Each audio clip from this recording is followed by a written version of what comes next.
Hello and welcome, ladies and gentlemen. This is Run It Back, and I am joined by the man, the myth, the legend, Poker Hall of Famer, and the creator of High Stakes Poker, Mori Eskandani. Mori, how's it going? Going really well. Isolated, bored? No. not that these days the technology doesn't let you get bored, right? No, that's very, very true. You're sitting in your office at home. Everything's good. You're still hard at work. Everything is good, and believe it or not, there's been more work created, and so easy to have conferences and creative gathering of colleagues and trying to make things happen so much easier. Nobody needs to fly in here. Nobody needs to meet for lunch or anything. It's like straight to business and out, thanks to all the video conferences that's available now. No, absolutely. And also one of the reasons why this program was created, if you're just tuning in for the very first time, this show is called Run It Back, and it's called Run It Back for a reason, because we are running back some old footage, and every week I find a new guest to discuss the footage with. Sometimes it's a player who was on the show, sometimes it's a fan of the show, and sometimes, like today, it is the creator of the show. Mori, were you present for every single one of these tapings? I sure was. I never missed any of the High Stakes Poker or Poker After Dark tapings. That's awesome. All right, we're going to play the intro, the classic theme music to get us excited. Maury, while this is running, how did the music bit come in? Is there a story attached to the song? Well, actually, music was put together with a group that we contracted to help us with the production. At that point, at the time, they would get us the TV crews, the TV. Mobile, like there was a lot more equipment involved, believe it or not, to film these shows. And they also contracted the music person, and he was a CBS. He mainly worked for CBS shows, and they wrote the music. They played it for us. We loved it, and we went with it. It wasn't like we tried 20 different musics and picked this. We just heard it, says, okay, this is gonna work. We went with it. I think it's the most iconic song in all of poker. I'm all in, man. It's stuck in my head forever. And then we're moving on to the next phase here. AJ Benza and Gabe Kaplan. How did you land these guys, and was it a tough sell to get them on board? Well, it wasn't a tough sell. Let's put it that way, because Gabe is he loves poker, and obviously he loves being in front of the camera. He's so good at it. So he came as natural of a talent as you could possibly bring in. Someone who not only knew the game inside out, knew most of the players that were going to play, and was just itching to let him have it. And like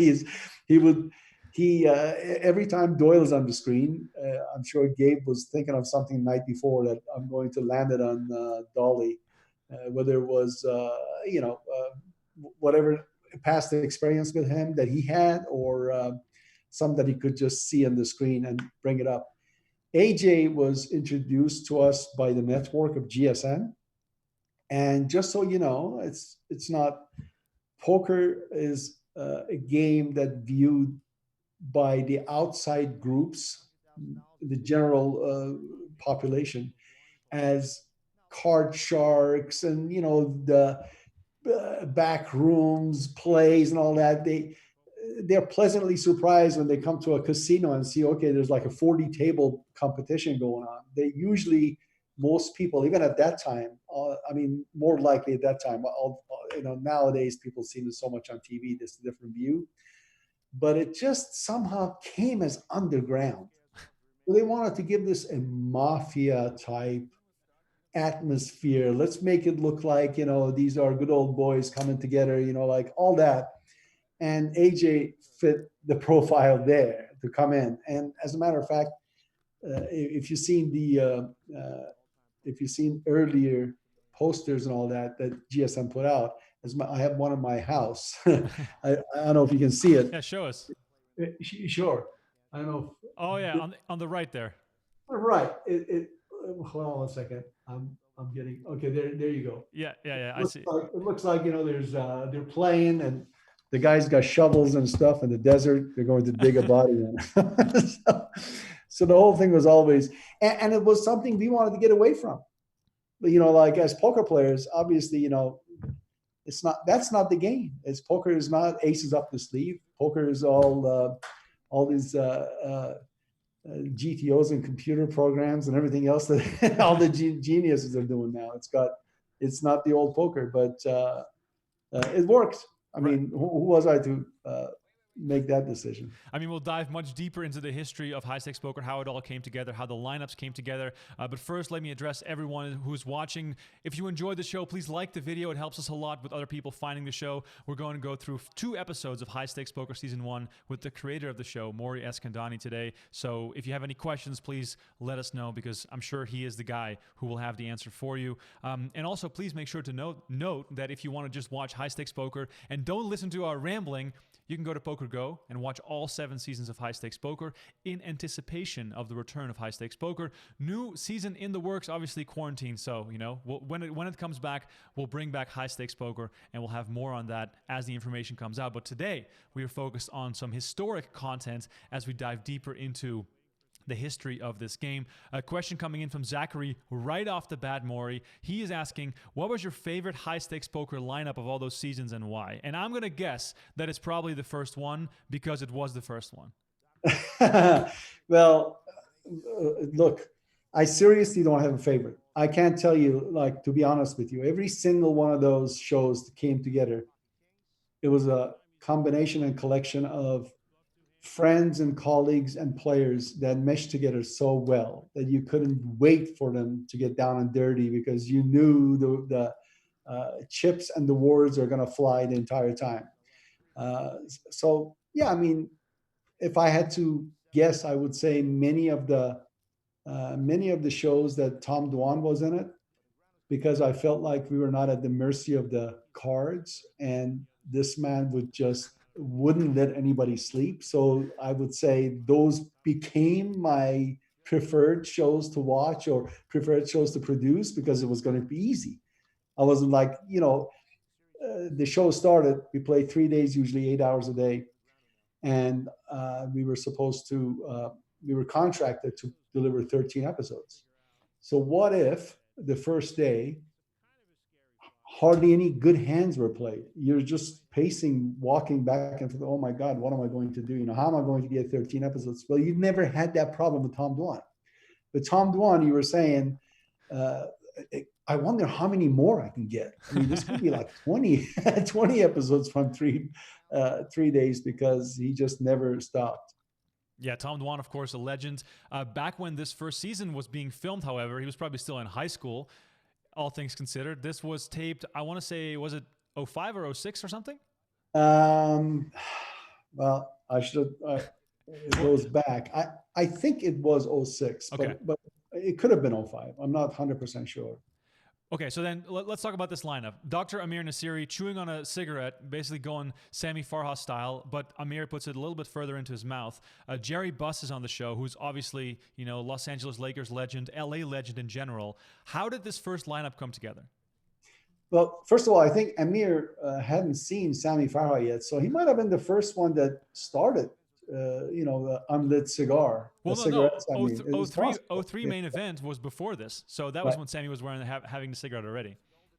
Exactly. Yeah. Well, as for the lineup, I mean, again, most of these players I played with, so I knew, for example, if I get Daniel and Doyle and say Ted Forrest together, there's going to be no lack of words, but we try to get it as close as the cash games realistically are. I mean, you don't have cash games saying 6 pros sitting down and says, let's play cash game. Usually what it was, where 6 pros would say, hey, such and such is in town, let's get a game going. Right.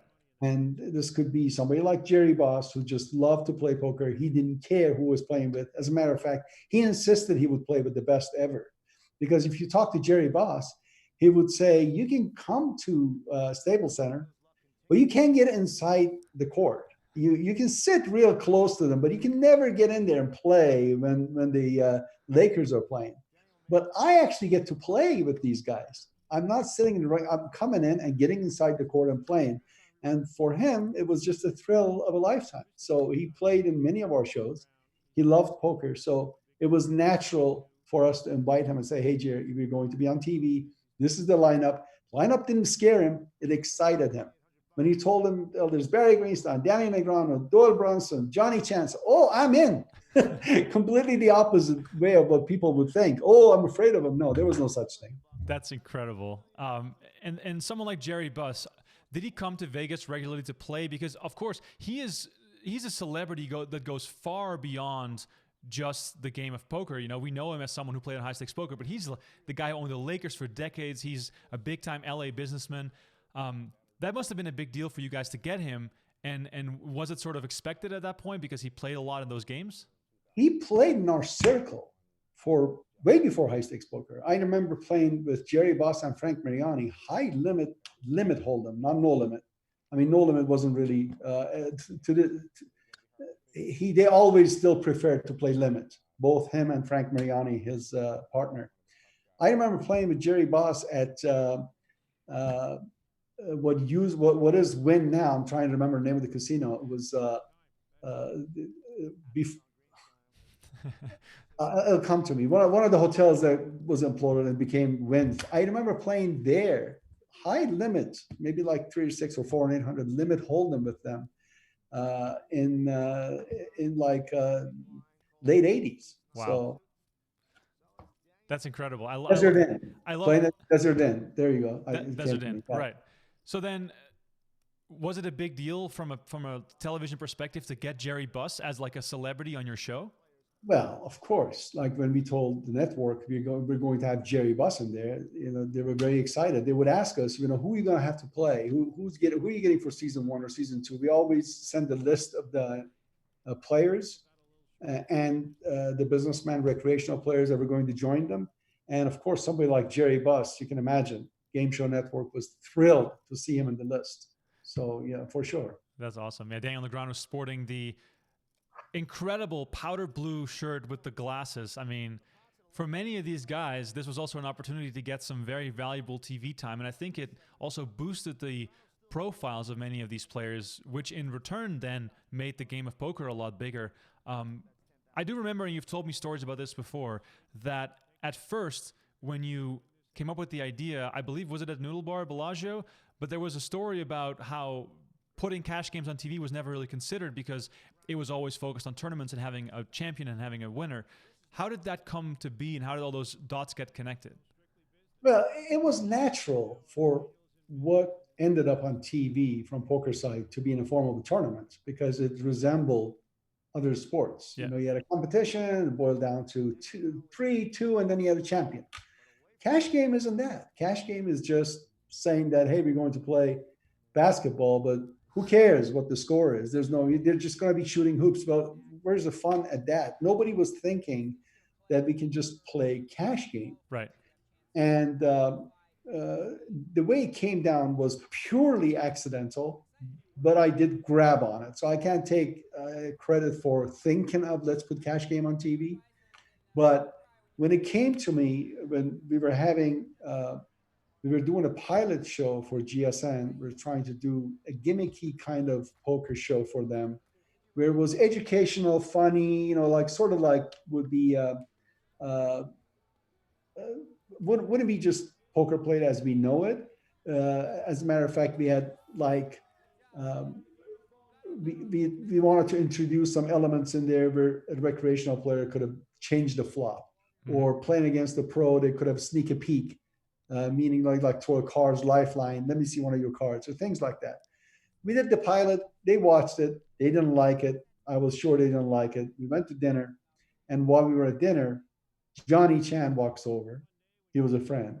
And he just casually says how big of a beat he took in the game that he was playing. I think it was like $600,000-$700,000 pot that he lost.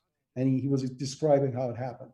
Again, remember now, those days, the GSN people I was telling you, they understood gambling. They really did. And they do now also, but not as much. They weren't as much involved as the producers they were, you know, dealing with us then. So after Chan left, just walking through the casino towards the elevators for them to go to their room, he casually asked me, do you think a game that he described, first he asked me, what was he describing? I said, yeah, they're playing poker. It says tournament? I said, no, that's just a cash game. These guys hardly play tournaments. When you see games at the Bellagio, they're all cash games. So he'd seen the games and he said, do you think something like that would work if we put that show on? And I didn't have to hear us. I immediately, like in my mind, I could say, how the hell can it not work? I mean, every time we play cash game, we have so much fun. We just have to have the right people. If they have fun, I mean, let's go back on TV shows that you've seen poker. From old school of Maverick, Bat Mastersons to to the new rounders, whatever. None of them are really tournaments. These are all, like premise is a cash game, but the conversation and the bluff and the needles is what gets people watching. So I was thinking immediately, yes, that can happen. So I told him, let's talk tomorrow. I think we have something here because, yes, I think a cash game done right with the right people will be good to watch. I never thought it would catch on like this. I never thought, I thought it would be just a good variation of something that's never happened on TV. But of course, we were lucky enough to have, just the right people in there. And it was all these guys that you've seen on TV. And then there's thanks to them to make it happen. Right. And there's cash on the table. People like Jennifer Harmon wearing the leather jacket. Like everybody looked cool. Like it was a very sort of special vibe. The suite setup, there was people sitting in the background that made it sort of feel casual. But the cash on the table and the stakes for this game, that's what I'm also curious about. How did you decide on that format, the stakes, the blinds, and having the cash on the table? I never decided on anything by myself. I had a really good friend those days that started out World Series of Poker, ran it for 17 years, and was a card room manager at the Golden Nugget, moved on to becoming a card room manager at the Mirage. We were friends for many years. We still are very good friends. His name is Eric Drake. Many of you might know him. He's in the Hall of Fame as one of the pioneers of poker. So he was certainly my best counsel that I had. I consulted with him every step of the way as far as like the structure should be with all that. But I also went to the players and I said, listen, this is your office. You're coming to your office to film it. What do you want to play? I mean, sometimes if the right person was around, they would want to kick it up to much higher than the first episode. I believe it was 2 on 400 blind with 100,000 buy-in. We had games that they wanted to buy like 2 million and they couldn't come to agreement and they bought them for 500,000 and play. So with the Gila Liberte when he was playing in the later seasons. So this was the creation of this structure and number of players and all that was all the players. I will put it on their plate, discuss it, have them over sometimes to my house. we're like sit down for dinner and talk, or we'll get together all of us and say, what do you want to do with this? And even that part of it, I think we filmed it one time when everybody was like throwing suggestions. Hey, let's do this, let's add this, let's like blah blah. So yeah, the creation and my main reason to go to them and ask them is because of what they were risking. Right. It just wasn't fair. Hey, you're making a $300,000 buy-in, Jennifer, and you're playing with, like this lineup. Maybe she wasn't comfortable with that. So there was always a sweet spot that they decided. How often did you get asked back in those days, like, are they playing with real money? Is this real money? And did people understand that this was actually their own money at the table here? I got asked that all the time, not from the poker, not within poker. Everybody knew, everybody that knew these guys knew that, yeah, for sure, they're playing their own. They're not fakers, none of them are that. They may have like certain players might have a backer, but the money is real and most likely it's their own. I remember taking my son to a college in Boston, even there, like away from Las Vegas. And while he was doing his thing, I found a golf course. I was, trying to play, spend my day that way, and got matched up with 3 people. And they asked me what I was doing. And as soon as I said that, they mentioned high stakes poker immediately. Oh, really? High stakes poker, watching and all that. And I could not convince them that this was their money. They just thought I was bullshitting them I said, no, seriously, this is real. So you telling me this is not for TV, it's not made up? Come on, that cannot be real. They couldn't, I couldn't convince them. Like, there you have it. So I know there are a lot of people out there that just didn't believe that all that cash, all that betting and bluffing was real, unless you were within the 3-4 million people that really do, dig the game and, understand how poker works.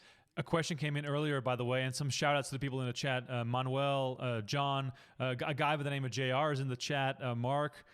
Seeing a whole bunch of people here joining us, which really appreciate. If you like the video, please like it as well as you're watching it both on YouTube or on Facebook. And please keep those questions coming as well, because this is the guy who knows everything about high-stakes poker. But a question came in from John, our good friend John Bovenizer. He said, did Mori ever consider playing himself, Mori? Did you ever come close to sitting down? It was definitely, it's still a bucket list of mine to play a cash game with some of my friends. But I actually made a rule at that time, without anyone approaching me, that none of our producers or our employees or staff, obviously they couldn't afford this, but even for anything that we produce, they cannot play in it. Right. And it's just the nature of the game. If you're producing it, and somehow, and those days, we were actually recording the whole cards. We didn't have the technology that we have now, where the whole cards are immediately going into a system and loading up on a graphic, and we're delaying it for half an hour, 45 minutes, whatever. At that time, all those cameras that you'll see, they were under the table, as you can see it on your screen. They were being recorded in recording devices. So people weren't even seeing it. Like, right. Nobody was seeing what cards we did. Just like let's say you're recording the show. I'm recording Jennifer's whole cards the entire time that she's sitting there. So the 8 recording machines recording all the whole cards. And there was just one person that would walk in there and make sure the red lights are blinking.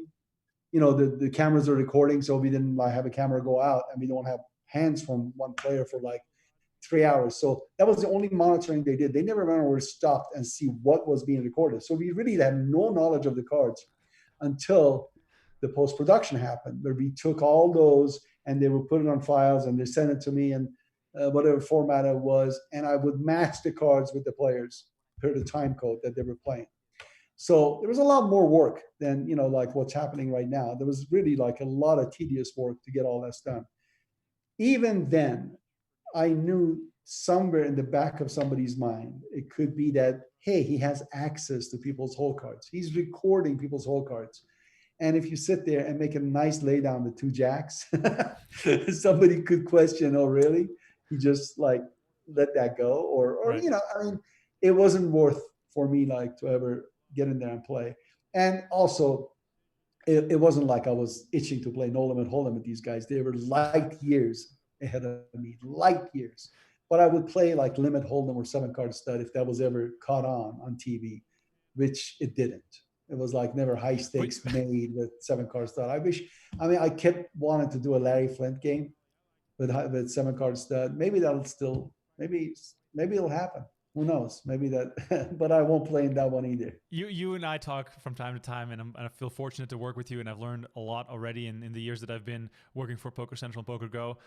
But I love the fact that you're still not giving up on Limit Hold'em and 7-card stud. You're still holding out some hope that maybe one day we'll see stakes big enough for it to be compelling. Remko, Limit Hold'em and 7-card stud saved my... whatever you want to call it. I had a business when I was 24 years old and completely went bankrupt. And I had 2 kids and married, and 7-card stud and Limit Hold'em absolutely saved me and turned my life around. So yes, I'm very loyal to those games and very loyal to those players. I still have friends. I don't see them as much. And one of them just dropped by because the situation that we were in, he brought me some cookies and stuff. And he's still grinding, playing limit hold'em. I mean, I'm talking about 40 years. Wow. Just still grinding. And these are the people who never played hold tournaments. You never saw them on TV, but they're still out there making money. So yes, if you want to make a living, I will tell anyone out there that wants to become a poker player, don't fantasize what you're seeing on TV, because yes, that can happen, but it's unusual for it to where you're buying in for 500,000 and playing, nosebleed games. But it's totally realistic to play mid-levels or smaller level games and make decent living for entire life, if that's what you like to do. Right. So some people prefer, having a mansion or some, dreams of grand dreams. But some people say, hey, I'm happy to make 100,000 a year, 110,000 a year playing poker and have my own time and, live my life. So there you have it. I know many people that have done that in Las Vegas for many years. What I also want to know about, and I heard a small bit from you about this, is how the show was cut and produced. Because obviously you mentioned earlier 13 episodes had to be created, but obviously you had to see what fit into what episode. So how did you create the narratives, and how did you put together these shows? Because obviously, as you said, each hand was recorded individually on this whole card camera that we're seeing, the pocket aces of Amir Nasiri on right now. So you were basically laying out a giant puzzle. So how did you do that? Well, there's one exception on episode 1, and I haven't spoken about this, and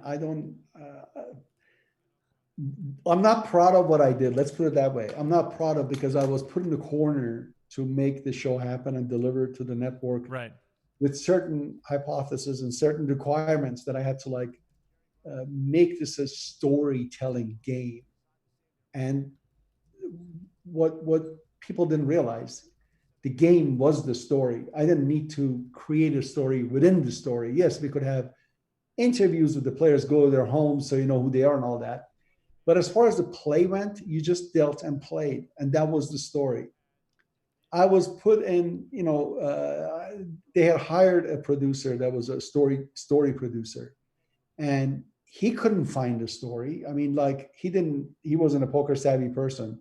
So they were really heavily relying on me to make this a story. They just didn't understand. So what do you mean it's cash game? Where does it start? How does it end? There should be a beginning. There should be an end.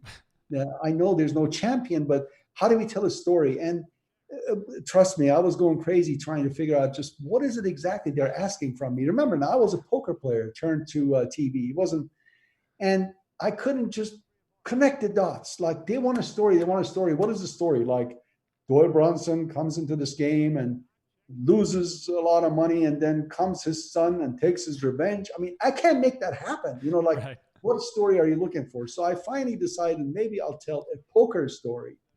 And by that, show some elements of poker. So the first day of the shoot, I think there were if I'm not mistaken, maybe 120, 130 hands played. And I had every single one of them formatted. We're going 3 months after the shoot, and we hadn't delivered episode 1.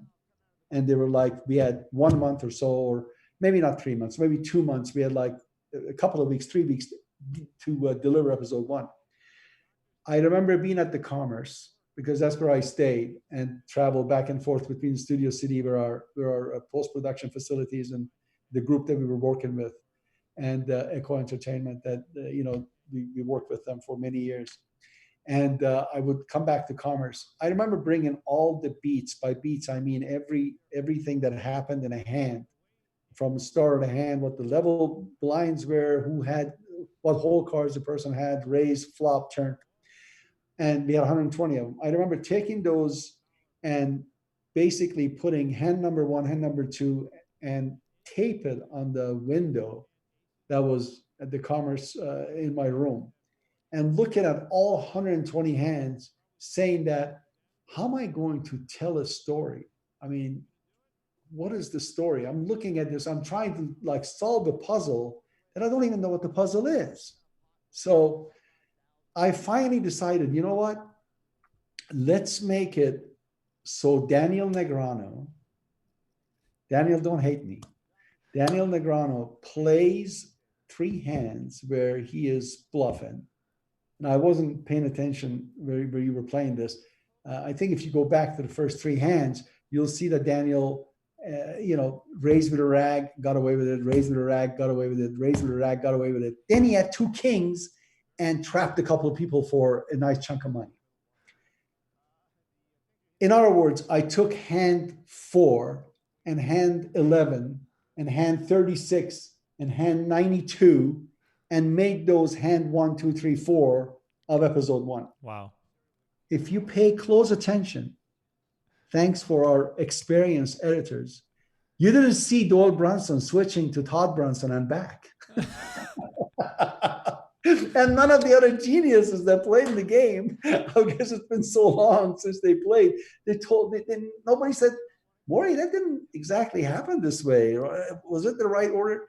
So I remember putting the first episode of the hands by shuffling these 120 hands around and trying to make the first episode make sense.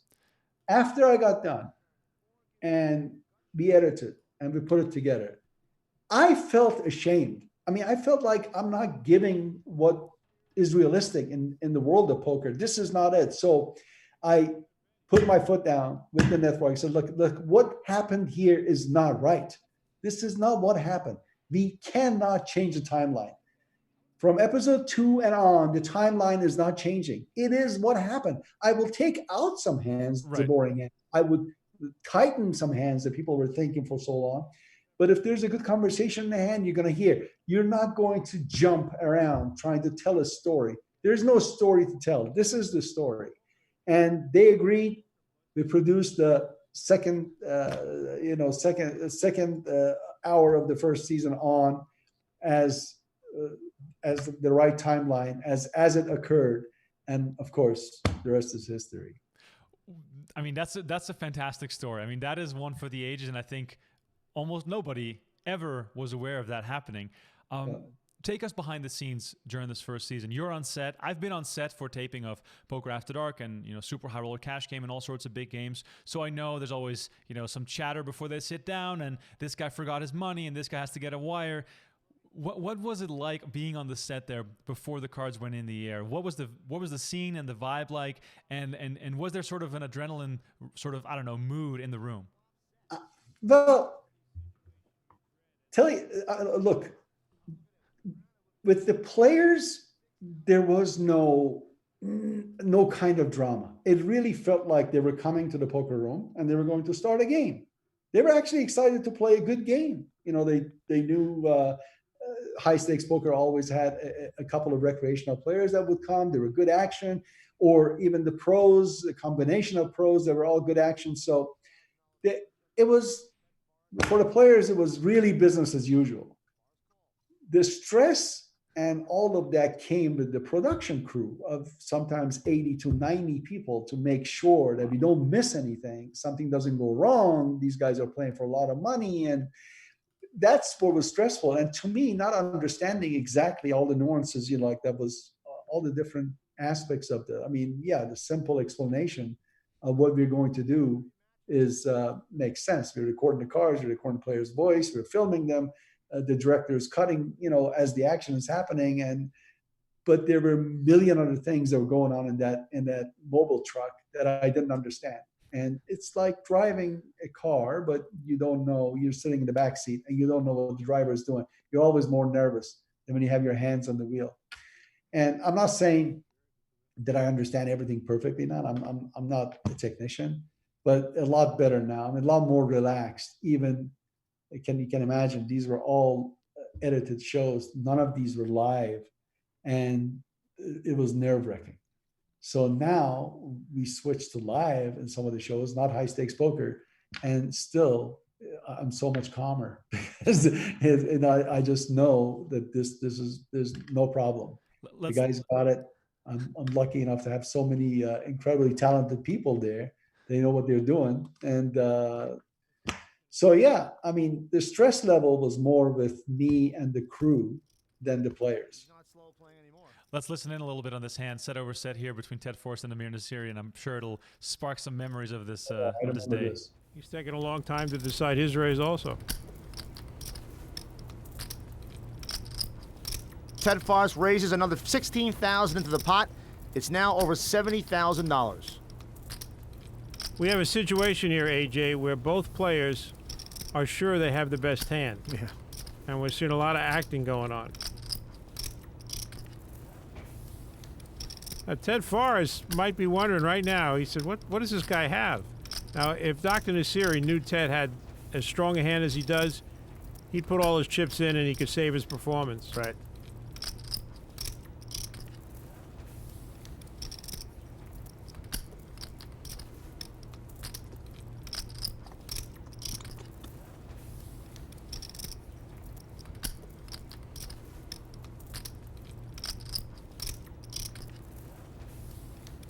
It's so funny while we watch all this tanking going on. Sammy Farha is standing in the background holding a drink. There's a lot of people sitting in the background. Was that like, people could just walk onto the set, or could people bring guests and stuff? Well, the idea was, again, if you played at the Mirage, Bobby's room, and those days they had a couch. They had people just sit down, like your friend will come, you're playing, they will sit on the couch, or your spouse or whatever. And sometimes they order food. They had it together right there while they were playing a high game. It was sort of a exclusive room. And when a big pot happened, your buddy would come up there and see what's going on and take a look. So we tried to create exact same atmosphere, like really make these guys feel like they're playing in their office. $200,000 in the middle, set over set. One of the first big pots in high-stakes poker history. Listen to him. The turn card, an ace. 3. Oh, come on, guys. River cards a 9. And Nassiri wins the hand, taking down over $200,000. So this is like a really good classic example of I don't know, can you rewind or no? Yeah, of course. Where do you want to go? Rewind it like a couple of minutes, see what Doyle says. So Nassiri is new to this crowd. And he said, I raise, but he didn't say what he was raising with.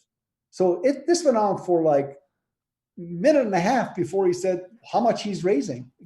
Just imagine, like, Ted Farha's best. Here, just listen to it.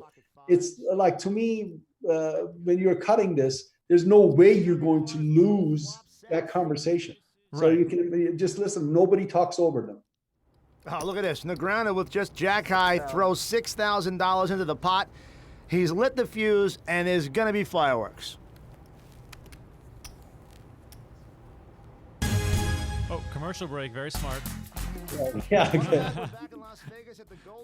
That's a cliffhanger. It was a cliffhanger. It's a three-way showdown. Daniel Negreanu is forcing the action with a $6,000 bet on just jack high. Ted Farha and Amir Nassiri both flop sets. And Farha calls. I raise. Oh, Danny. You play that junk, you got to be rewarded for it. You raise? Yeah. He makes it 6,000 more. That's not my usual raise. This is the moment you're talking about. Yes. So he puts in the call. Nassiri matches the $6,000.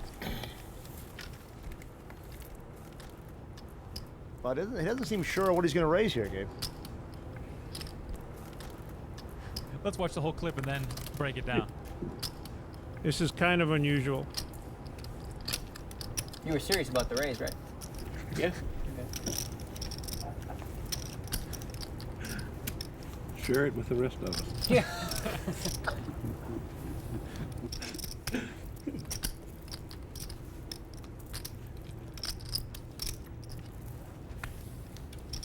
$14,000 more. 14,000. So, I mean, what that conversation there, what you saw there is as pure as organic as a real thing. That was a real thing. That would have happened if we were playing at the Mirage or Bellagio or anywhere else. That was it. That conversation was going to happen. And that's what made this whole thing so special. Who are some of the players that you wish had played on high stakes poker that either said no, or you didn't ask them, or the timing wasn't right? Were there people on your list that never played? There was one in particular that we invited a few times. Something always wrong with this kid. I'm calling kid. He's older than me, I think. Sam Grizzle. Oh, He thought Sam Grizzle would have gotten under people's skin, and it would have been just a very good, fun episode. We could just never get him at the right time, whether he had money or he had backer or he had whatever problems, and it didn't happen. But obviously, there were people that couldn't play. I wish Stewie was in the game. Believe it or not, I couldn't get Chip Reese to play. Yeah. Because Chip also was like, he was a great limit all-around player. He didn't play that much no limit. I couldn't get him coming and play in the high stakes, but I wish I had him play. But Sam Grizzle would have been so much fun if he got in, and especially if he won. If he lost, he'd be quiet. But if he started like catching a few hands, he would have let these guys have it for sure. I mean, one of my earliest memories of going to WSOP in 2009 was a very quiet Amazon room and one guy yelling. And then I heard another guy yelling, and it was Sam Grizzle and Mike Matusow at the same table in like an Omaha 8 or better event. It was a whole spectacle. Like they're playing a $1,500 tournament. It was a whole spectacle. But yeah, Chip Reese is probably the one name that really could have played, and it's just a shame that he never did. And then of course, he passed while the show was still taping, I believe in season 2 or 3. But yeah, that's too bad. But like guys like Doyle, Barry, Daniel, and Antonio, those are the 4 players that played in all 7 seasons. Was that because they were the fan favorites? Was that because, you liked them as part of the sort of foundation of the game? How did it come to be that those 4 guys always returned? Well, recruiting players for these kind of nosebleed games, it wasn't like these days where you had 400 kids that somehow have a $20 million bankroll. But those days, there were very few people that could actually afford these. So I would have a long list of people to call that I would think it was going to be a good mesh. I either hear no's or maybes. You can't exactly have maybes when you're doing the production. You can't have maybes when you have three TV trucks coming in, 100 people crew, and 4 players. That can't happen. So I needed 100% commitment. And the group that you were talking about, if Doyle said he was playing, it was 100%. Antonio said he was playing 100%. Daniel, the same thing. So there were certain pros that I went to as the base that I knew I had those pros. And now a lot of them became substitute. Of course, businessmen that played, made the difference too, filled the empty seats in a way that attracted other pros. Those were, you saw them more in high stakes poker because they were ready to rumble every time you called them. Right. Oh, that's cool. We're watching a little segment here with Amir Nassiri in his house, going from a well-dressed, suited-up businessman, or doctor in his case, to what was the image of a poker player, wearing the glasses and the hat and the jewelry and the big watch.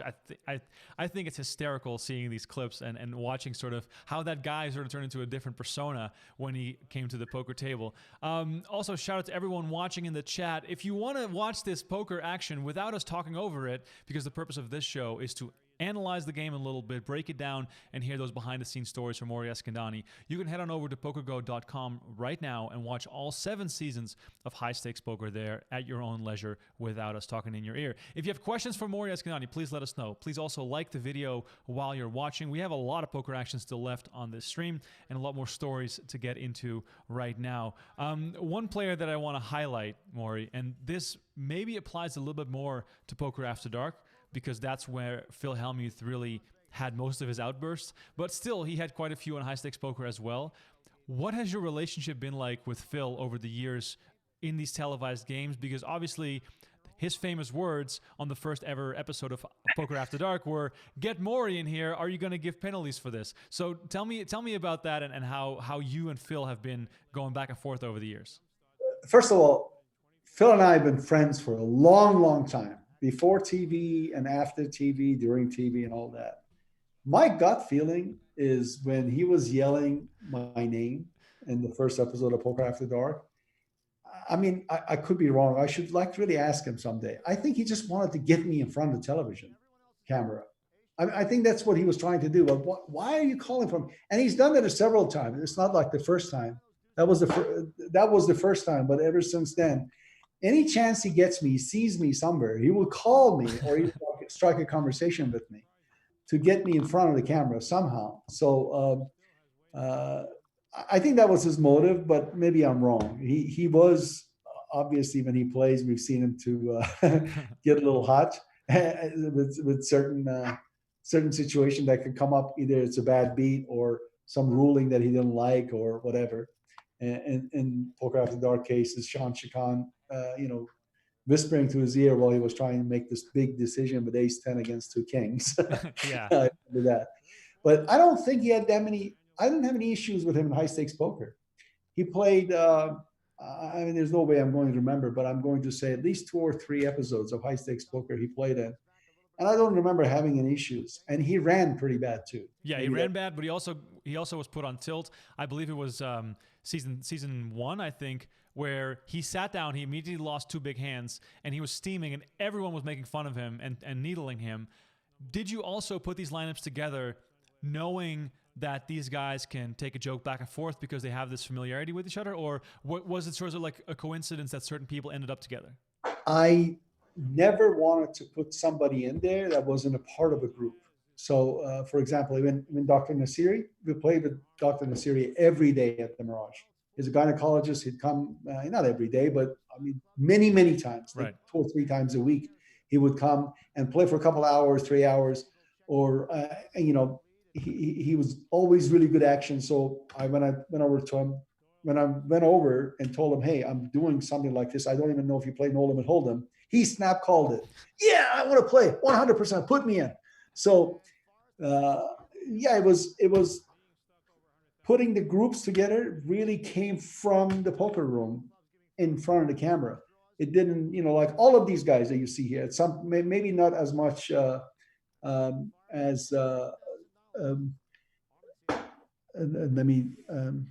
what is, I'm forgetting names. I'm getting old. We got Ted Forrest, Jennifer Harmon, Jerry Buss. Sitting next to Ted Forrest. Daniel Negreanu. I mean, right. He was high limit, very respected Holdem and Holdem player. So none of these groups, none of the guys were happy to see him. Like they would ask me, hey, why did you invite Alai? I mean, he's like, don't you know he's top pro? Yeah, he is top pro. I get it. And like I would get some, but you like watch. He says the least word. He doesn't say a word. Not part of the group. Yeah. Now, if we put his friends in there, he would come to life, no problem. But he doesn't say one word to Ted, nothing to Doyle or Barry, but Barry and Doyle and Daniel Negreanu, they have no problem going back and forth. But Daniel Negreanu is pretty quiet, so you can see, live and learn. Okay, so don't bring a pro that has no repro by like with the other pros. No, that's a very good point, because it's probably like one of the best if you do like a poker quiz for a whole bar full of people that are fans of the game. It's probably a great question to ask, what was the lineup from the first episode? And then everyone will forget about Daniel Negreanu because he didn't say a word. And all the other names are probably remembered pretty easily because they're all, they all became personalities. One name I want to bring up, and he's not on this episode, but he is part of it, is Bob Stupak. He is a Las Vegas legend, obviously. I believe former owner of the Stratosphere. There's even a joke, Mori, that you've showed me on a highlight reel thing that was produced. I don't even know what it's called exactly, where Gabe Kaplan takes a shot at him about his looks. So, Mori, tell me about the involvement of Bob Stupak on High Stakes Poker. Again, Bob was one of the guys that we played poker with. So I was very familiar with him. He knew me and we talked. So every time we played, he would say, I want to play in high stakes poker. You have to invite me next time. You have to. And it was no problem. I mean, I knew that none of the pros would be, like, they wouldn't ask me, why did you invite Bob Stupak? But from his style of play, I also knew he played extremely tight. I was going to bring somebody to the game that was going to play one hand or 3 hands the entire day. So I didn't want to do that either. So it's okay for you to be conservative, but you got to have some move, some play to be a part of the show. If you're going to be sit there, I might as well just put your cardboard in there and, like people didn't know if you're there or not. So I went back and forth. I couldn't make up my mind. Then he said, you invite me and I will bring $1 million to the table. I put $1 million on the table. I said, listen, if you are guaranteeing you'll put $1 million on the table, you're in. And we're filming the next season at the Golden Nugget. I think the first 2 seasons were at Golden Nugget. So I told him, if you do that, you're in. $1 million, guaranteed. So his name got on the list. He was going to be in one of the episodes of High Stakes Poker. Comes the day of the show. And I call him in the morning, Bob, you're coming, right? Yes, you're playing, right? I always did. That was my policy, no matter how. I always called the players in the morning and say, you guys know we are filming today. It's poker players. You never know. They might get stuck night before and forget all about it. You're coming today, right? Yes, I'm coming. You're bringing $1 million, right? He said, well, I'm going to bring somewhere between 100,000 and $1 million. Already, like, I know, oh my God. I said, Bob, don't do this to me. He says, no, you're going to get, I'll bring somewhere between 100,000 and $1 million. You say minimum buy is 100,000, right? Somewhere there. Let me see what I can get my hands on. I'll bring it. So I'm just saying, fine. He was, he might bring in 500,000 or 600,000. So here he comes. Hallway, he's walking. And the security guard that he's got with him is carrying the bird cage with his chips in it. I see all black chips piled up in this bird cage. I mean, I don't know if the chip cage that they put in. It's a plastic chip. You see the chips inside, they're carrying it. And I see it from the far, and I walk over to him. I said, this doesn't look like, what is this? He said, I told you I'm going to bring between 100,000 to $1 million. What do you want from me? I said, well, how much is it? It was 102,000. Oh my God. It was 102,000. I never forget this. I didn't know what to do. I didn't have a player waiting there, but I didn't let him put 10 racks of black chips on the table. I mean, look what Doyle's got in front of him. Doyle had $1 million, by the way, or 500,000, I think. Yeah. And 500,000 in front of him there with the $25,000 chips and all that. This guy is bringing 102,000 in chips, all black chips. You can imagine. So I made him change it. I said, you can't put more than one rack of black in there. And got him some other colored chips, got him some cash, made it look like. And of course, he only played 3 hands the entire day. So that was Bob Stupak's story. But a controversy happened that he was in the middle of it. And it became kind of fun. The good thing about cash games, things can happen. And it's outside of just playing poker that it can turn into a fun day. No, definitely. So got some questions coming in from the chat. Multiple people asked this question, actually. How did you choose which casinos to play in? And were you actually at that casino, or was it just a TV set? So to answer the first part of it, I chose a casino that had the available time for me. So like if this is a ballroom, or if we go into a convention area, or any space that they had, if there was an available time, because we would decide when we have to shoot so we could deliver to the network. If the next season of High Stakes was ordered by GSN and they wanted to air it on February, this show had to happen sometimes in December or November for us to be able to make it. So I would start calling the casinos, go to different places. Sometimes the casino would show an interest and even reach out to me, say, hey, you want to do the High Stakes Poker here? Come take a look. In this case, the Golden Nugget, they had a lot of remodeling done, and they wanted me to go take a look if I wanted to take a poker show there. And of course, it was beautiful. It worked out. It was one of the grand ballroom. But we've done High Stakes Poker all over the city. We've done it at Palms, I believe, at South Point, at Bellagio, I don't think we've done it at Aria. We did it at Bellagio. It was last season that we did, until, of course, coming to PokerGO Studios soon. It'll be PokerGO's High Stakes Poker. So we're building a beautiful stage for it. So that was always a challenge with not just High Stakes Poker, with any show, finding the space in Las Vegas that had a poker room, because you were going to play the game in a licensed casino with their employees and poker room staff under their license. We were a television production company.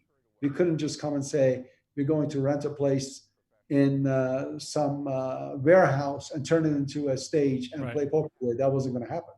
So we got in touch and we got a space that was available.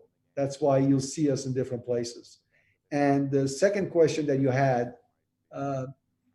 what was the second question in the chat? I'm sorry. Well, the second question you answered already was basically, was it really there, or was it just on a soundstage? Yeah, 100% there. Yeah, it wasn't inside of their suite. Obviously, that's a stage that we built. Yeah. And in some of the highlight shows, we actually back up the camera and you see the stage, and Gabe makes fun of it. So, yeah. That's really cool. It's a really cool story. In the later seasons of High Stakes Poker, and for the people who are just tuning in, we are watching High Stakes Poker Season 1 with one of the creators of the show, Mori Eskandani, who is also part of the Poker Hall of Fame, has been in Vegas for many, many decades. And if you ever run into him, ask him for a story and he'll keep you going for 45 minutes because he has so many of them. Yeah, stories never end. So one of the things that happened in the later seasons is that new personalities were introduced, and I was wondering how you felt about that. Obviously, we know Tom Dwan was very well received. Tom Dwan became a fan favorite, but also there were guys like Dario Minieri and Andreas Heuvel and Lex Velhaus and, Dennis Phillips, some of the main event champions. All these people were introduced into the cast in the later seasons. How did you feel about these guys being in the mix, and were you happy with the choices you made in hindsight? What changed from beginning seasons to later seasons? The beginning seasons, I knew everybody. I would reach out to friends and colleagues that I either played with or knew them really well and knew they would mesh together and all that good stuff. Then it changed where people saw the show on TV and they started reaching out to me. So I would get a bunch of emails and calls, references. A player would say, hey, you've got to get this guy in. He won't let us down. I played with him. He's really fun. He's good action. So, or we made a simple policy that any WSOP champion immediately has a seat in high stakes poker, because there's one thing for you to win, to become the world champion. Then there's another thing. It's almost like entering a new level of poker and show us that what you got against these cutthroats, or, like the best in the world with all the experience. And so you see a lot of WSOP champions that played in there, like Jamie Gold and a few others that played in there. And, some did poorly, some held their own, but none of them really, they are changed now. They're a lot more experienced, but none of them at that time could really compete with cash game players. I mean, they had a tough time, being relaxed around them. Of course, Jamie Gold created some incredible episodes. So Jamie Gold and Patrick Antonius, those are two guys that clashed a few times. It was great to watch. Sammy Farha and Patrick Antonius. Patrick was part of the action. That's one of my favorite hands of all time, King Queen against Jack 9, where Antonius has two pair, I believe, and Farha just has overcards and a flush draw. Sammy Farha also became a legend in the 03 main event, and he added layers and layers and layers to that on high stakes poker. Was Sammy without cameras the same as Sammy with cameras? And what's your story with Sammy? Sammy is one of the exceptions. I shouldn't say exceptions. They're few. He was totally the same guy. Sammy didn't leave the stage and became a different person, or didn't enter the stage, became a different person. Sammy was Sammy, never changed. As a matter of fact, I think many of the players, I shouldn't say it was an exception. I think many of the players are exactly what I just described. I don't think any of these players coming in, and they transform into some personality that's not theirs when they play. I guess they weren't doing something that they were not used to. I mean, yes, every time we play a high limit, a no limit game, we do try to put different image of ourselves, not because of the cameras, because of how the game is being played. So if you're going to be playing a few hands, but you want to be really talkative to hide that fact that you haven't been playing a hand for the last 35 minutes, because you're always in the conversation and having fun. So that's part of the game. That's not really your personality changing. You're just throwing something out there that's not real. Or if you're the kind that, like robbing everybody blind, but sitting seriously and acting like you're, like as conservative as it can be. So I'm not talking about that. As far as like people like Ted Forrest, Barry Greenstein, Doyle Brunson, Jennifer, these games, when you run into them outside of this game, you didn't see a different person. Their characters didn't change. They weren't acting. Let's put it that way. Here we got Daniel Lai with a big overpair, and nobody folded before the flop, it feels like, and Forrest making trips. Let's see if this goes anywhere. Okay. Doyle Brunson's going to push the issue. He takes an $11,000 stab at the pot with pocket fours. Now we'll see how far Ted Forrest's slow play can get him. Oh, cliffhanger again. We got away from cliffhangers in the later seasons. And Doyle Brunson just bet $11,000, hoping to take down the pot with pocket fours, but Ted Forrest has flopped a set of sixes, so this could be trouble for Doyle. Well, not that much trouble. It's funny how he called it a set of sixes. Of course, he got trips. I'll tell you, so many of this stuff happened between Gabe and AJ. And I think after this one, we probably told them that there's a difference between a set and trips. AJ, when you see 2 sixes hit and somebody's got a 6, they have trips, they flop trips. But if they had 2 sixes and a 6 came in, they flopped the set. This didn't make the show, but one of the shows, somebody flopped 4 queens. And AJ said, not jokingly, seriously, oh, such and such flopped 2 sets of queens. The combination of Gabe and AJ was really wonderful. So I can't wait for them to be back in action again, because Gabe had all the knowledge and AJ took it well and brought, the lower level poker that many people outside enjoyed listening to, and have just Gabe bash at him with, like every mistake that he made. All right, let's see if Eli can get away from his queens here. He makes a crying call for $3,000. The only way he can win this pot is to catch a queen on the river. And remember, there's only 1 queen left because Jerry Buss had a queen. And Doyle won't call for $3,000. All that experience told him that he's drawing dead. No queen for Eli, and Forrest triples up. Forrest was short. I think the name Ted Forrest has largely been forgotten by the new age poker fan, but he was part of the Corporation versus Andy Beal, or actually, he sat down while they were playing on his own dime, and he was the guy who basically, he had the biggest cojones of anyone just trying to sit down with Andy Beal. And then he was also on high stakes poker. He's won 3 bracelets in 1 year. He has all sorts of records, and probably one of the biggest gamblers, of the last 20 years, so to say. Give us your insights on Ted. We always talk to the players to give us some nuggets for the show to, when we are doing features or interviews, or give some information to our talent, AJ and Gabe, to talk about it. My conversation with Ted Forrest, I never forget it. I told him, what was your experience when you played? Tell me about the day that you walked in, because I was there.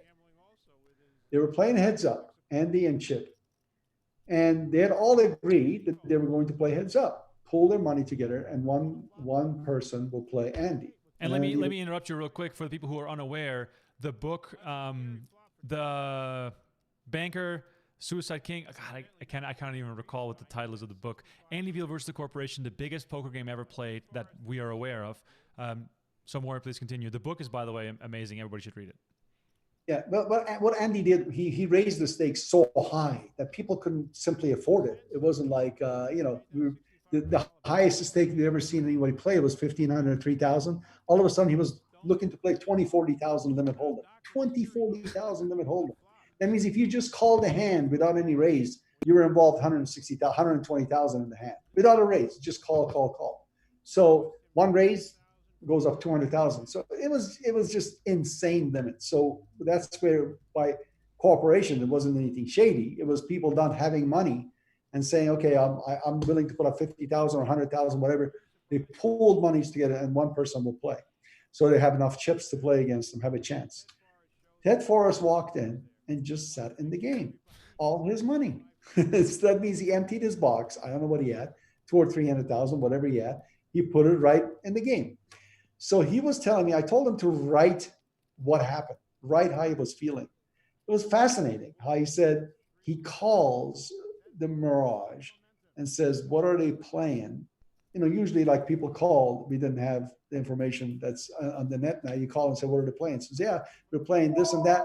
And oh, that's Ted Forrest. Ted Forrest on the phone. no, I'm going to hang up. Okay. So let me also disconnect this so it doesn't come in. This is my private phone. I mean, from home office, nobody really has this number.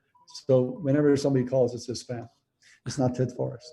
So anyway, he was saying how he was feeling that when he called and they said there was like a 2-on-400 stud going and this game, and they're playing heads up. Chip is playing this guy heads up.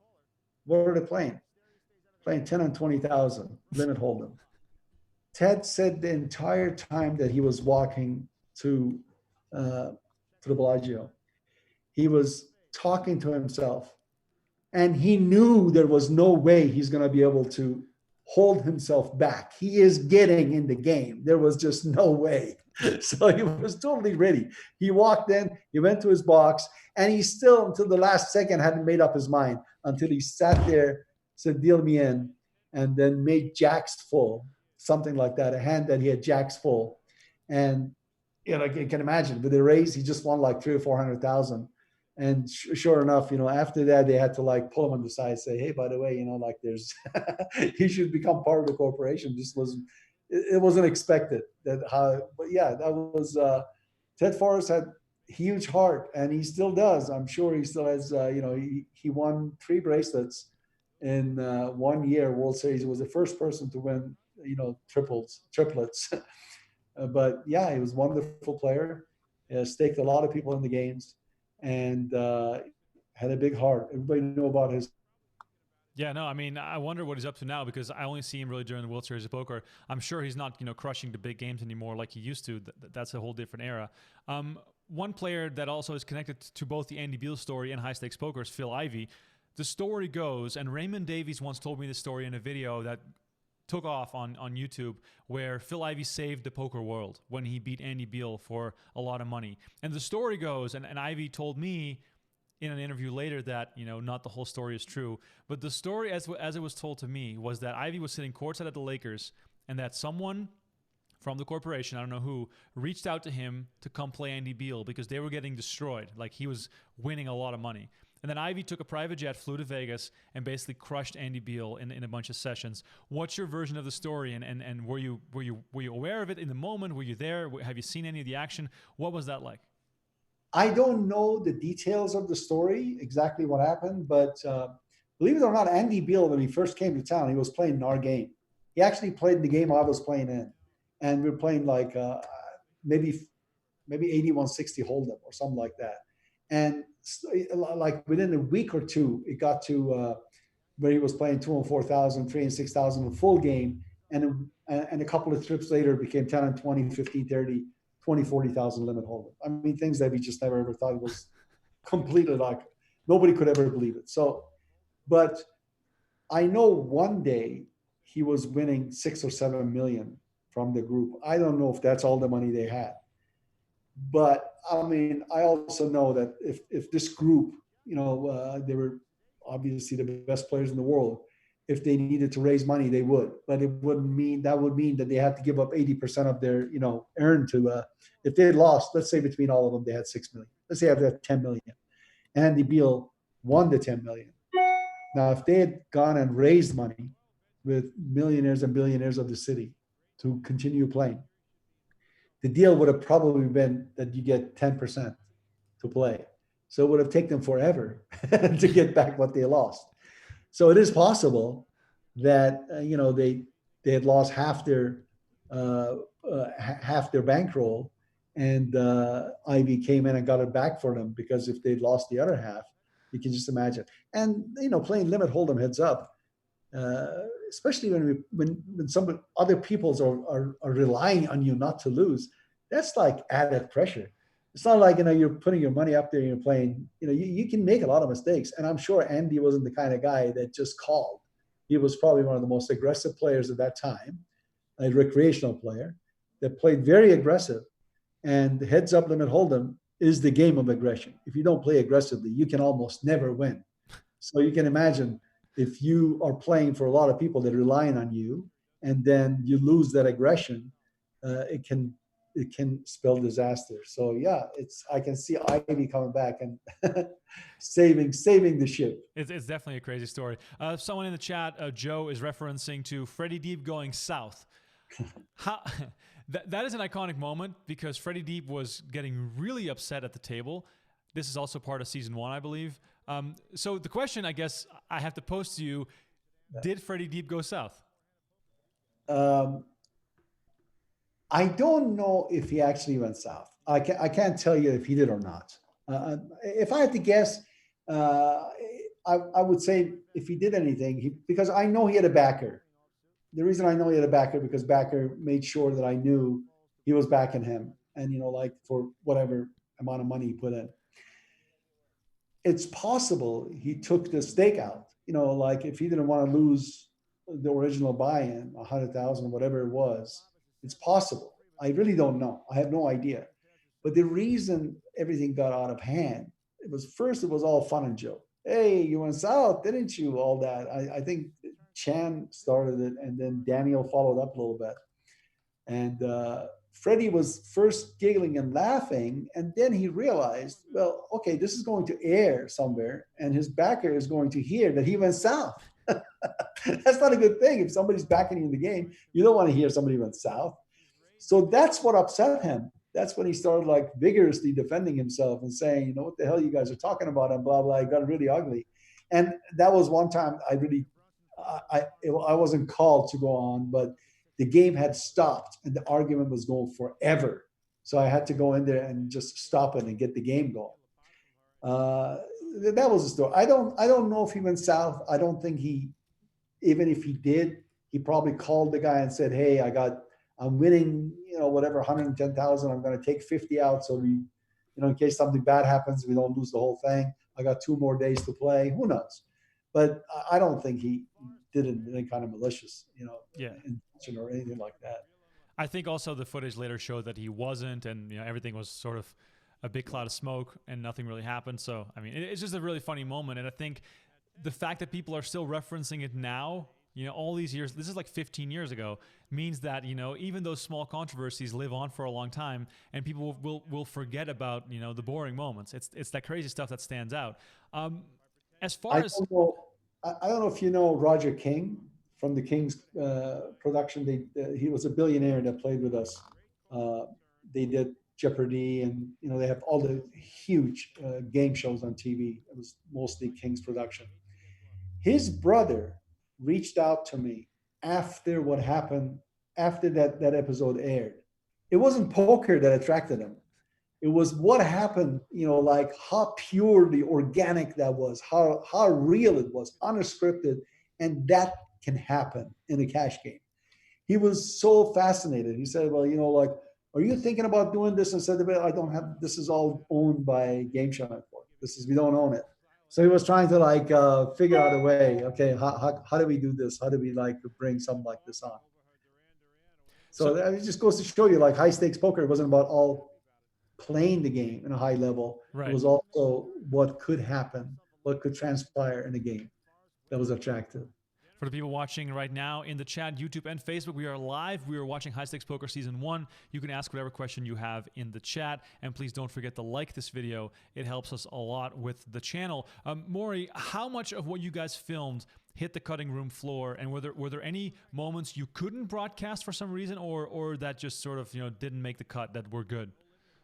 We try to average between 12 to 16 hands per episode. So we can just figure this out because I never really done the math. On an average 3-day, we ended up with somewhere between, I think,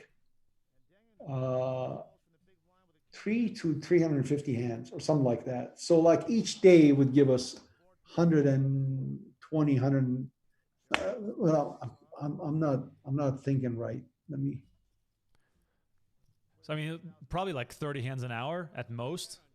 as far as when you're taping? Yeah, Because, they're playing. I think they played less than 30 hands an hour. yeah. They really did, because like the stoppage that we did, sometimes technical things that let's stop. We got to fix the camera, or whatever. I think a course of a day they probably played somewhere between 80 to 100 hands. So if they ended up with let's say 260, 300 hands in 3 days, that turned out to be 13 times 12 hands on average. So I would say 50% of them definitely was left in the cutting board. Wow. 50% of the hands, yeah. So do you still? And you know what? It was funny because like when we format these shows, I used to get the DVDs and watch it. I just watched the whole day, and I put down P for poker, C for conversation, and P for poker had either an A, that's a must make TV, B if you don't. So if I had 13 A's, then that was my show. I didn't have to even look at the B hands unless A happened and there was a conversation because of it that is spilled into another hand. I just showed it. The hand didn't mean anything, but the conversation was so important. So I would say definitely 50% or more was left on the cutting board. That's kind of crazy to think about. And obviously, there's a reason those hands didn't make it, but it's still kind of crazy to think that there are moments that we missed that there might have been something good in there that we now, it's sort of lost forever. Let's pivot a little bit into looking into the future. Obviously, quarantine is happening. We're just doing the show to keep you guys entertained. Watch all 7 seasons of High Stakes Poker on PokerGO right now if you want to dive back into the archives. I certainly did that, and I've been having them on repeat on the big screen along with some of the Poker After Dark episodes. Mori, when you look into the future, let's just talk about, lineups and thoughts and how you think the game should play. What do you think the return of High Stakes Poker should look like from your perspective? Well, obviously the most important thing is working out what's going to happen with the pandemic. Right. I would say that the very first time that game over 4 or 5 players being played at the PokerGO studio will be High Stakes Poker. When we go back in the studio, we're operational, we're running. We are 100%, that's on our plate to do. So it'll be the first game that is shot in the studio will be High Stakes Poker. So we are totally determined to, this was supposed to happen in April, and we had it planned, we had players invited, we had all that. So the way I envision, the game is not just being played. Those days you could find a High Stakes Poker game in one location. It was Bellagio. Sometimes, like you hear about some big Holdem and Holdem games in Europe somewhere, but mostly it was one location. So you could go grab all your players there and then have those players reach out to some of the friends or recreational players that they played with and widen the circle where you had, your choices and created the 3 days of games. Now there's so many different pockets and groups of people playing Holdem and Holdem all over the world. In Los Angeles, there are 2 or 3 groups playing, and back east is so many groups playing. So we put the words out. This is going on, and we again core players, believe it or not, like Antonio is still very active. Obviously, we all know that. So someone like him or Tom Dwan's and Phil Ivies of the world that are still playing nosebleed games, they would help us to create the pool of the players we want. My preference would be to bring a group of people. For example, they say there's a group of people playing in Los Angeles, they're playing like bi-weekly or once a week, they're playing a nosebleed game. I would love to have that group lifted and brought them right and drop it at the PokerGO studio for the next season of High Stakes, at least for one day of it, because I know it's going to be endless conversation. There's no way you play with a group of people every day. That's so much thing hasn't happened between you. You create nicknames for one another. You reminiscent of something that they did. You bring it up and you embarrass them. I mean, that's the show. So, am I familiar with those groups? No. Fortunately, I got people like you to rely on. The Brent Hanks of the world. Brent is our insider. He has everyone's phone number. Of course. So, there's and of course, a lot of the credits should go to players that what happened in the past and what will happen in the future. They're going to help us. Players are going to help with this because they're bringing their own money. They know what a good game looks like, and they know what we're looking for. We're looking for an action game. Don't please don't call and say this guy is such a great. He could be a great player. That doesn't mean if I don't see him raise with 5-7 offsuit once in a while. I mean, it's just okay. That's not who I want. Right. I don't want you to bring somebody that has all the patience in the world, because from your perspective, having been around the game for so long, in the last, let's say, 5 years, have any new faces emerged that you're a fan of off the top of your head that you can think of that, you know, would fit well into the current climate, but also match well with the old guys? I mean, I can call Daniel old now. He's over 40. So do you think there are new players? And I'm talking like, you know, no older than like 35 out there that you think qualify for a stage like this? 100%. First of all, you know, you remember players' names by playing with them. So now that I'm exactly not in the circle anymore, except definitely not in no limit circle of players, I'm going to only rely on people that came in playing our Poker After Darks. I've seen them play in the tournaments. And yes, I think somebody like Chidwick, he could definitely get into, if he decides to play in cash game, he's not going to be able to hold himself. Right. He's not going to be the guy that's played aces. Of course there are. There are a lot of young kids that if they just don't play in the cash games, they play in the tournaments. So that's why we would have to rely on cash game players or some of the, you know, tournament players that are willing to turn into cash game, turn in and play. And I know they can. And maybe for high stakes seasons, they will do that. They will make the transition.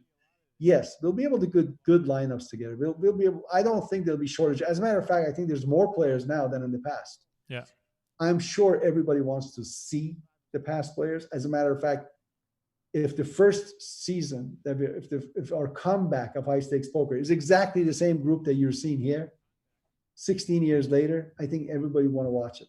If I could bring Doyle and Daniel and you know, Jerry Buss, rest in peace. Obviously, you know, but Barry and everyone else, people would just see how different they're playing, how different they look. But I'm sure they will still act the same way. Yeah, probably, for sure. And I'm seeing a lot of suggestions in the chat right now. People loved Guy Liberté. He was probably the biggest splasher of all the players that played. Sammy, Antonius, Doyle, Gus Hansen, Jamie Gold. I think Jungle Man is probably a great guy to have on the show in the future. There's just so many characters right now that we can pick from. So I'm just excited to see the show return. Ivy is an interesting character too, because he's been all over the place, and he also did not play on the first season of High Stakes Poker. Did you have a hard time convincing him that this was a good idea? Ivy wanted to play in every single season of High Stakes Poker. Every single season. I can't remember why he wasn't in the first season. I mean, there has to be a reason, whether he was out of town or whatever. It wasn't like we didn't invite him. It wasn't like he was around, we didn't invite him. He was in the Poker Superstars. You know, that was one of our very first shows that we did. High Stakes came after that. So we definitely wanted Ivy, and we know, you know, his value to the game. But his exact words to me right now is he wants to play in every single season of High Stakes Poker that we are going to be shooting going forward. So expect to see a lot of Phil Ivey. Well, there you have it, poker fans. Ivy seems to be on board, and that's music to my ears because he's so is Tom Dwan. He wants to be on every single season of High Stakes Poker. Now, I don't know if we're going to do this. I don't think you want to see every episode of Ivy and Dwan, but there'll be in quite a few. So let me bring up a few specific moments, and we'll close out the show with that. So if there's any more questions, you got to ask them now. And don't forget to like this video as I keep repeating myself. But a few specific moments. One was the quads versus full house, Gus Hansen versus Daniel Negreanu. While you were on the floor and the cards got turned over, was your first thought like, this is what I need for TV. This is going to be an iconic moment? Well, remember, I didn't know. I mean, I had no way of knowing that they have quads versus. No, but at Showdown, like this was an all-in hand, right? So they showed their cards. Yeah, well, of course, once they showed it, you knew it was an A+ hand. You knew that was like, you know, if you were lazy and you didn't have the time or whatever, for whatever reason, like, you know, you were swamped and you have to format the show this one day, you could really look at the beats and go by the highest number of pot But like the pot that was 700,000 and 600, you knew those were going to make it. So there were always like 3 or 4 of them, and you put those in there, and then you look around them to see what is matching with that hand. Is there a conversation after? So you could, and I admit I cheated a few times when I had no time. I had to like format a show. I ran in there and did it that way. But usually I watched the whole thing and pick the hands. Yeah, I mean, certain hands, as soon as it happens, it's making it. Jamie Gold and Sammy Farha's aces versus kings. We didn't even take 1 second off. That was one of they made our life so easy. So is it true that for the hand between Phil Ivey and Tom Dwan, you had to cut out 10 minutes because Phil Ivey was taking so long to decide? And this is the moment where, if people remember this, Tom Dwan is staring at the table and he almost starts crying because his eyes are so dry from the light or from whatever it was. But basically, did you have to cut out a lot? Because it seemed as though Ivey was taking forever to decide. Ivey had 2 sixes, I think, ace-6, and Tom Dwan at 8-9 suited, and it was like obviously a pure bluff. And Ivey kept thinking and said, "Well, you guys are going to have a hard time believing what I'm thinking with." Again, we didn't know his hands. We really didn't know. Like I said, those days it's being recorded in a recording machine, and none of us knew what was going on. And of course, we had to cut some out. I mean, you can't have, people are expecting to see 13, 14 hands, and they won't appreciate it. I mean, if we kept the whole thing 7, 8 minutes or 6, 7 minutes, they're not going to appreciate it. Nobody's talking. Yeah. They know it's a big decision. All those players are pros. They know if there's a real big decision in there, they're going to stay away from conversation. And how much can Gabe and AJ talk about that hand? They can't. There's not enough conversation. So and we probably cut, I don't know, maybe 60, 70, 80% of it to fit it in the segment. Let's listen in on this hand. Some big cards. Performance many times in different cities, all over the world. When you come by, I know we're going to do a lot of games. These guys are All in. all in. Wow. He just bet $500,000 right here. Whoa. Doyle Brunson moves $500,000 into the pot. Elia gets out of the way. Boss folds. Sometimes you have to. Okay. Barry's calling. There's going to be some blood, gentlemen. Barry didn't even think about it. He called immediately. Putting in his last $82,000 into the pot. There it is. What was your best hand, Jerry? Greenstein's in trouble as we head to the flop. 3-8 ace, and Brunson flops his set of aces, and it's all but over for Barry Greenstein unless he gets running queens. Turn cards are 9, and Doyle Brunson wins the hand on nearly $200,000 in a single. I'll tell you like a funny note that I remember. Like when we said he put his last 82,000 in there. So that's kind of like cheapens it. I mean, like we were saying, as a matter of fact, he just put his last 82,000 in there. So I would get a note from the network producers that, they I think just about every season until the last one, they would come and sit in the voice room when we were voicing it. The note would be, can you add something to it? I mean, can you say like he just lost, a mini condo like somewhere? Like, I mean, Gabe and I would look at it. That's not going to work. We can't say he's just like. So I think a couple of times Gabe said something, but you can buy a couple of Mercedes with that, or something. They wanted to hype it, like, hey, there's real money out there, and people losing something that's just so valuable.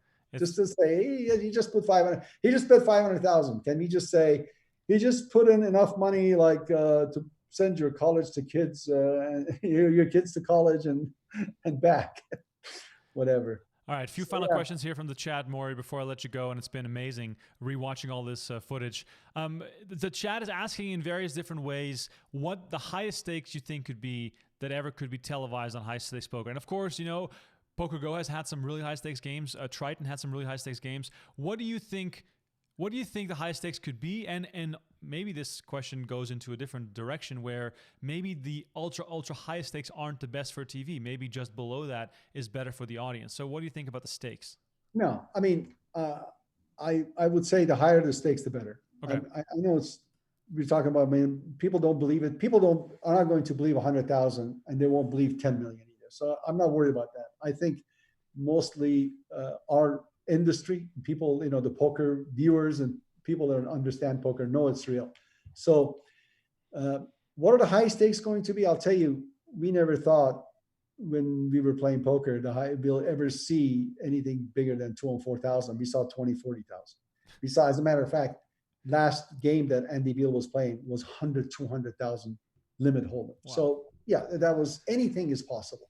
For this, I've heard, I don't have confirmation, that there's some nosebleed no limit games in Asia or in LA or other places in the world. And I don't, like I said, I don't have confirmation. They're just huge. They're unimaginable how big these games are. So to me, anything can happen in high stakes. Yes, it's possible. We're going to start with 100,000 buy-in, 2 and 400 blind, like we started this episode. And like I always tell the players, this is your game. You want to kick it up? Kick it up. It's a cash game.